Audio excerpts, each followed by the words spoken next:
Moi je viens du monde de l'urbanisme opérationnel et puis depuis 5 ans j'ai commencé à écrire des livres un peu plus sur les stratégies urbaines, qui est un peu mon domaine de prédilection. Et depuis 5 ans je suis consultant auprès d'entreprises, de collectivités locales dans ce champ-là. Donc ce que je vais essayer de faire, c'est situer votre problématique qui est celle de la sobriété énergétique par rapport au paysage dans un contexte plus vaste qui est la problématique aujourd'hui des villes. Alors moi je vais vous parler plutôt des paysages urbains puisque je suis urbaniste, mais ça détermine aussi ce qui se passe autour. Alors d'abord dans le champ des contraintes, si vous voulez, la sobriété énergétique, elle est elle-même une sous-dépendance de ce qu'on pourrait appeler la résilience écologique. Et cette résilience écologique, elle est elle-même confrontée à d'autres formes de résilience qui sont économiques, sociales, culturelles et politiques. J'y viendrai tout à l'heure parce que je pense que c'est un élément très important. On ne peut pas faire des villes uniquement ou dessiner des paysages comme des machines à produire de l'énergie, mais on doit les penser par rapport à des acteurs qui ont d'autres préoccupations économiques, sociales et culturelles. La sobriété énergétique elle-même, elle a deux sous-divisions. L'une qui était, à mon avis, majeure, qui est la sobriété logistique, c'est-à-dire comment un tissu urbain ou un territoire peut assurer sa mobilité avec le moins de dépenses d'énergie possible, et l'autre qui est effectivement celle sur laquelle vous avez beaucoup travaillé, qui est la production d'énergie dans le territoire. Et l'ensemble de toutes ces contraintes, ça aboutit à déterminer des formes de paysage ou des formes urbaines. Donc, je vais également situer la problématique dans le temps. Moi, ça fait, comme je vous le disais, un certain nombre d'années que je travaille à différents niveaux sur le thème de la ville durable. C'est-à-dire qu'au début des années 2000, on voyait les choses d'une façon relativement irénique. C'est pour ça que j'ai mis les petits amoureux de Penney avec les 3 bulles écologiques. On pensait que finalement, en faisant de l'économie verte, on allait faire créer des emplois, résoudre les questions sociales et donc tout irait mieux pour le meilleur du monde. On s'est rendu compte assez vite que le jeu de contraintes était quand même un peu plus compliqué que ça. Alors moi, quand j'ai écrit La ville frugale en 2010, c'était déjà pour introduire la notion de plaisir, de frugalité. Il y avait déjà des écoquartiers qui sortaient, qui étaient un peu des casernes écologiques. Je pense à celui de la Marby, par exemple, à Stockholm, mais à d'autres qu'on a fait en France. Donc j'avais fait ce livre La ville frugale pour dire attention, la ville durable, c'est pas seulement des performances énergétiques, c'est aussi, il faut qu'elle soit désirée et que ce soit un lieu de plaisir et de la frugalité étant pour moi un principe épicurien, donc lié au plaisir et au désir. Et puis il y avait également la question on était déjà en 2010, la crise de 2008 avait eu lieu, on était déjà, la question des coûts de la ville se profilait déjà et on voit qu'elle est d'actualité puisque aujourd'hui, il n'y a pas plus tard qu'hier, il y a des gros débats entre un candidat à la présidence de la République et les maires qui voient leurs ressources se réduire. Donc on est vraiment sur une tension de la problématique de la ville durable par rapport à la question de son coût et de son financement. Et ce qui fait qu'en 2015, j'ai créé un autre livre qui s'appelle Éco-urbanisme et qui lui intègre toutes ces dimensions. Donc, maintenant, je reprends sur Donc, pour continuer sur la problématique, on voit qu'aujourd'hui, la problématique, c'est plus les amoureux de Penney qui regardent les 3 petites bulles, mais c'est plutôt les chevaux de Ravaillac qui tirent entre 4 paradigmes de ville. La ville profitable, celle qui crée de la valeur, qui revient sur le devant de la scène, on voit avec l'histoire du Grand Paris, la ville désirable, celle où on a envie d'habiter, de vivre, éventuellement d'acheter une maison, la ville qu'on peut se payer en bas, et puis celle qui est effectivement soutenable. Alors pour reprendre la question maintenant de la sobriété énergétique, il faut bien voir que, je crois que vous avez déjà eu ces chiffres l'année dernière quand vous avez fait un séminaire avec le mégawatt, mais les consommations urbaines, c'est 70% des consommations finales d'énergie, résidentielle et tertiaire plus transport. Si on ramène ça uniquement aux consommations urbaines, c'est en gros 15 000 km par habitant, dont 10 000 qui sont résidentiels et tertiaires, qui ne nous intéressent pas en tant qu'urbanistes, parce que c'est plutôt des questions d'architecture, faire des maisons qui ne dépensent pas d'énergie, c'est des questions techniques, disons, qui ont peu d'impact sur le paysage, sauf peut-être sur la gestion des silos de chaleur, ou en tout cas la climatisation par les arbres. Et puis le vrai véritable enjeu, c'est la mobilité urbaine, une question qu'aujourd'hui on ne sait pas résoudre à l'échelle de la planète et qui impacte toutes les villes, des plus riches aux plus pauvres. On sait que pour assurer une résilience énergétique, il faut réduire ses consommations d'un facteur 4 et puis assurer le sol par la production à terme d'énergie renouvelable. Donc comment on fait pour réduire consommation d'énergie par la mobilité urbaine d'un facteur 4. Alors, il y a une bonne nouvelle, c'est que le nombre de solutions techniques qui est aujourd'hui à la disposition d'un urbaniste ou d'un aménageur pour faire circuler une ville s'est considérablement élargi. Hein. Il y a, comme disait Jean Jamard, qui était le directeur prospectif de la RATP, il y a 10 ans, on pensait la mobilité urbaine avec 4 modes de transport. Dans 10 ans, on y pensera avec 30. Hein. On voit apparaître, y compris dans les modes de transport collectif, un certain nombre d'innovations, comme par exemple le métro câble. On a un projet, celui hier récemment, sur la scène du taxi, sur l'aérofoil. Il y a plein d'idées qui apparaissent. Si on regarde les modes ludiques et actifs, on voit que des modes plus ou moins électrifiés, des monocycles, etc., peuvent atteindre des vitesses porte-à-porte égales à celles des voitures en milieu urbain. Tous ces modes, ils ont des impacts sur le paysage, dans la mesure où ils nécessitent des infrastructures. Ici, en bas, vous avez ce qu'on appelle le SNEC à Copenhague, qui est un espèce d'autoroute pour vélo. Vous avez des espaces piétons, vous avez tout un tas de choses qui sont à réinventer. Et ce qu'a fait Michel Courajou, vos camarades à Bordeaux, et illustre bien, quand vous allez sur les quais de Bordeaux, vous voyez à quel point cet espace a été approprié par des gens qui ont tout mode confondu, des cyclistes, des patinettes, tout ce qu'on veut, qui sont vraiment appropriés cet espace pour en faire un outil de mobilité. C'est à la fois un paysage et un outil de mobilité. Alors, il y a bien sûr, je ne vous parle pas de la voiture, mais elle n'a pas peu d'impact, parce qu'elle aussi va se réinventer. Mais par contre, ce qui va se passer, c'est qu'aucun de ces modes, ces trentaines de modes qui vont envahir les villes au cours des prochaines années, est capable seul d'assurer la mobilité urbaine. Et donc, tous ces modes vont fonctionner avec des interfaces qui vont être numériques, mais aussi physiques. Donc il va falloir intégrer ces interfaces dans le paysage, les gares. Et certaines gares sont déjà en train de devenir des lieux de paysage. Vous voyez des gares végétalisées. L'interface de mobilité sera une fonction urbaine très importante. Et pour l'instant, il faut bien dire que, quand vous voyez le parking solaire en bas, bon, on voit qu'on bricole. On est même quand vous voyez les garages à vélo près des gares, c'est des trucs en galva, c'est mal intégré, c'est pas du paysage, on bricole. Là, vous avez quelque chose d'intéressant, c'est un ascenseur pour piétons à Bilbao, qui effectivement, lui, va bien intégré dans le paysage et qui est un outil de mobilité moderne.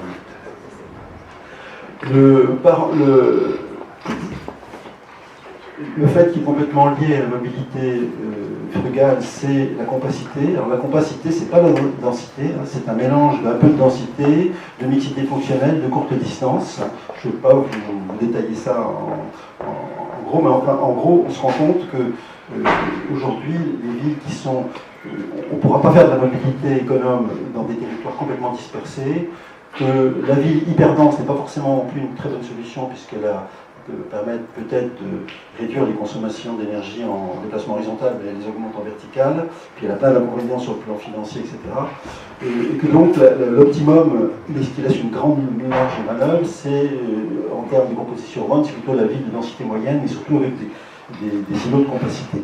Alors cette compacité, ce travail, et là, on est vraiment avec des relations sur le paysage, ce travail à toutes les échelles, la maison de ville, à l'échelle de l'îlot, où en fait, ça c'est un îlot qui combine des jardins individuels, privatifs, et puis un jardin collectif à l'intérieur. Donc c'est une façon finalement de concilier nature et compacité urbaine. Hein. Et puis là, vous avez, c'était un séminaire qu'on avait fait à Bruxelles avec des urbanistes européens, mais en fait, on réinvente le bourg. On se rend compte, si vous voulez, que même dans des petites... En région parisienne, où j'ai beaucoup travaillé dans les environs de Rennes, des petits villages de 3000 habitants, on est aujourd'hui plus capables d'y circuler à pied parce que toutes les fonctions centrales du bourg ont été explosées. Le lycée, le collège, il est près du terrain de foot au nord, les commerces sont près de l'hypermarché en bas, etc. Donc il y a vraiment tout un travail à faire sur réinventer le bourg, la ville de courte distance. Alors, la compacité, c'est aussi comment on concilie, si vous voulez, pour rendre la compacité désirable, il faut qu'elle soit compatible avec la nature, avec la présence de la nature. Et là, on a encore beaucoup de progrès à faire, on en a fait beaucoup déjà depuis 15 ans. En haut, à gauche, c'est ce qu'on appelait l'espace vert, c'était une des choses les plus maltraitées par les urbanistes, qui souvent, en fait, c'était, quand ils faisaient leurs plans, ce qui les intéressait, c'est de construire des maisons ou des bâtiments. Puis il y avait un vide au milieu, on prenait un crayon vert, on mettait un logo stabilo, et après on faisait le calcul de la surface verte par rapport au total, on disait, il y a tant de mètres carrés d'espace vert par habitant. Ça s'est fait comme ça, on a travaillé comme ça dans l'urbanisme, les grands ensembles, et même après, pendant très longtemps, et on est juste en train d'en sortir. Alors, les gens qui vont le plus travailler sur la fonctionnalité de la nature en ville, ce sont les Scandinaves, qui dans les parcs d'Oslo ou de Stockholm ont identifié une cinquantaine d'usages de la nature en ville, qui peuvent être des usages bien sûr récréatifs, sportifs, mais aussi multiples, des usages climatiques, hein, je parlais des îlots de chaleur tout à l'heure, de la biodiversité bien sûr, et aussi des usages symboliques, comment finalement un citoyen d'une ville va s'identifier à sa ville par le jardin, par les paysages. Alors, à Paris, on a par exemple tout le traitement qu'avaient fait les ingénieurs d'Haussmann sur le mobilier urbain vert des jardins publics, qui était un travail très intéressant.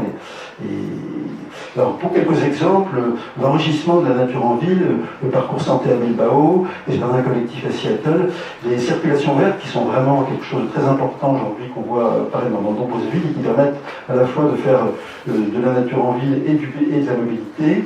Et puis en bas, à Starembourg, une rue qui était plus utilisée que la municipalité a concédé aux habitants pour qu'ils organisent eux-mêmes leur petit jardin à proximité. Alors, maintenant, on arrive à la production localisée d'énergie. Alors, c'est un thème sur lequel vous avez beaucoup plus travaillé que moi, donc je vais être assez elliptique. Mais l'idée générale, c'est que les énergies renouvelables ont besoin d'espace. De façon relativement variable, puisqu'il faut 3 mètres carrés pour produire 1000 kWh par an pour le solaire thermique, qu'il en faut 1000 avec de la biomasse. Donc ça laisse quand même une place relativement intéressante où on peut intégrer la production d'énergie solaire dans le ville, l'éolien et la biomasse, c'est plutôt en périurbain.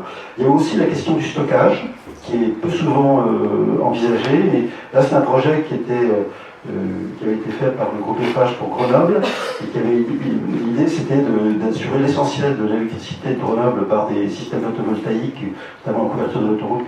Et la question c'était comment on stocke l'électricité. Et la réponse, c'était de créer un lac de retenue en hauteur, qui serait aussi un paysage, mais qui est un paysage qui permettait de stocker de l'eau, qui était, vous savez que les Suisses sont très forts pour remonter, acheter le courant, quand les Allemands ont trop de vent et produisent trop d'électricité, ils payent les Suisses pour prendre leur courant, les Suisses remontent l'eau des lacs inférieurs aux lacs supérieurs, et revendent le courant aux Allemands le lendemain au prix fort, donc il y a toutes des choses à faire en matière de stockage de l'énergie, et quand on est dans un système avec du relief, le lac de retenue est peut-être une solution. Enfin, maintenant j'arrive aux différents autres aspects de la résilience. La résilience économique, c'est effectivement, aujourd'hui, il y a une dizaine, beaucoup plus de modèles économiques à la disposition des villes pour se développer. Il y a encore 30 ans, on raisonnait avec 2 modèles. Soit une ville était une ville industrielle, une industrie dominante, c'était Toulouse avec par exemple l'aéro, soit une ville était une sous-préfecture avec une fonction administrative. Aujourd'hui, je ne vais pas vous faire un cours d'économie territoriale, mais en gros, il y a, entre l'économie verte, sociale et solidaire, circulaire, collaborative, servicielle, etc., il y a tout un tas de possibilités. Et l'élément important, c'est que chacun de ces formes économiques se traduit par des paysages urbains. En bas, vous avez Vancouver qui s'est positionné sur l'économie résidentielle, Living First. En haut, vous avez Nantes qui a créé un quartier de la création avec un paysage urbain qui est adapté, qui correspond à un esprit de créativité. En bas, vous avez Bordeaux qui a créé un lieu d'économie alternative qui s'appelle Darwin, et encore un autre paysage urbain, plutôt Destroy, les anciennes friches militaires, etc. Bien sûr, parmi la production d'énergie, le modèle économique, il y a la production des circuits courts alimentaires avec différentes solutions, des fermes urbaines à Montréal, des potagers collectifs comme on voit de plus en plus, et puis aussi des systèmes plus intégrés d'agriculture verticale dans certaines métropoles, comme Singapour, on commence à mettre en œuvre. Dernier volet, c'est qu'une ville, comme je vous le disais tout à l'heure, c'est pas seulement une machine, ce sont aussi des acteurs, et de plus en plus, on se rend compte qu'on ne peut pas faire la ville sans les gens, mais en plus, qu'on doit la faire avec eux. C'est ce qu'on appelle l'urbanisme de la vie privée. La ville, elle se fabrique par l'addition de millions de décisions individuelles, et si on n'en tient pas compte, on se plante complètement. Donc un certain nombre de stratégies urbaines se sont intéressées à créer de l'attachement, à motiver. Si oui, il y a deux attitudes possibles par rapport à une ville. Soit on est un usager consommateur, c'est plutôt l'attitude anglo-saxonne, c'est-à-dire qu'on est nomade, on vient là pendant quelques années, on attend un niveau de service, mais on se fiche complètement de gouvernance et du destin de la cité. On utilise, et puis, soit il y a l'approche plus européenne, on est attaché à sa ville depuis éventuellement plusieurs générations, en tout cas on a un attachement historique ou régional, même si on part faire une carrière à l'étranger, on y revient, et là, cette citoyenneté, elle s'exprime, elle se fabrique par de l'attachement, et cet attachement, il prend la forme de paysage. Alors vous avez différentes formes, les ponts de Bilbao, qui étaient dessinés par Calatrava, les quais de Nantes, avec les anneaux de Buren, en bas, vous avez un paysage disons éco-motivant qui est la centrale d'épuration d'Helsinki, où en fait c'est une œuvre artistique où les fumées de la centrale d'épuration sont éclairées par des lasers et la dimension de la tâche mesure le bon civisme des citoyens qui auront consommé ou pas beaucoup d'ordures ménagères. Enfin, en bas, vous avez Copenhague avec une sculpture qui montre des vélos. Donc, synthèse, y a-t-il des formes urbaines plus résilientes? Il est évident que non, qu'il n'y a pas une forme urbaine plus résiliente que les autres, puisque ce que je vous ai dit sur le système de mobilité, le système économique, fait qu'il y a plein de combinaisons possibles. Il y a quand même quelques règles qu'on voit se tisser, on va plutôt sur des systèmes multipolaires qui ont plus de chances d'être sobres en énergie que les systèmes monopolaires, hein, puisque quand vous avez tous les réseaux de transport qui se croisent à un point unique, fatalement ce point devient privilégié, donc plus cher, donc plus spécialisé, et du coup on accroît les déplacements pendulaires. Au contraire, un système qui est mieux réparti, ce qu'on appelle la toile, permet, et d'ailleurs c'est l'esprit du Grand Paris Express, hein, c'est de passer d'un système complètement centralisé, un système plus et beaucoup de villes aujourd'hui sont engagées dans des missions ce type, soit à Bordeaux, Berlin est déjà comme ça, etc. L'autre, la carte de droite, c'est l'idée de se dire que si on veut faire des villes complètement, aujourd'hui il y a beaucoup de villes qui réfléchissent sur des schémas zéro carbone, et même d'être complètement résilientes avec leur hinterland, on voit que pour une ville d'1 million d'habitants qui serait complètement autonome, elle pourrait faire figurer, produire son énergie solaire en partie dans la partie urbanisée, mais pour tout le reste, la biomasse et l'éolien, et plus son agriculture sur l'approvisionnement agricole, ça fait un rayon de 1 kilomètre. Ça donne une idée de ce que pourrait être une ville autorésiliente. En conclusion, donc pas de réponse normative au défi de la frugalité, mais les modèles territoriaux qu'on voit aujourd'hui, c'est ce qui c'est. Alors qu'on était sur un mouvement de convergence des systèmes urbains depuis 50 ans, on voit plutôt diverger des modèles, notamment entre les modèles européens et les modèles américains, les modèles asiatiques. On voit qu'il y a des compromis à inventer entre non seulement la mobilité-compacité d'un côté et le désir d'espace de l'autre, mais aussi entre sobriété, entre la ville soutenable et la ville abordable, et désirable. On voit que l'usage d'espace vert, est encore beaucoup de progrès à faire. Hein. Pour l'instant, on n'est pas encore tout à fait sorti de ce mot d'espace vert qu'il faut complètement éliminer du vocabulaire. Et puis la dimension culturelle est très importante en fait dans les stratégies urbaines. Et je vous terminer par cette toile de Monet qui est intéressante parce qu'elle montre un paysage qui était complètement énergétique. À la fois il y a des moulins à vent, il y a des maisons, donc c'est un lieu habité, il y a aussi une infrastructure de transport, c'est un canal, et avec un bateau à voile qui lui est un moyen de transport à faible consommation d'énergie. Donc la question qui vous est posée, c'est comment on redessine ce paysage sous une forme complètement différente au XXIe siècle. Je vous remercie.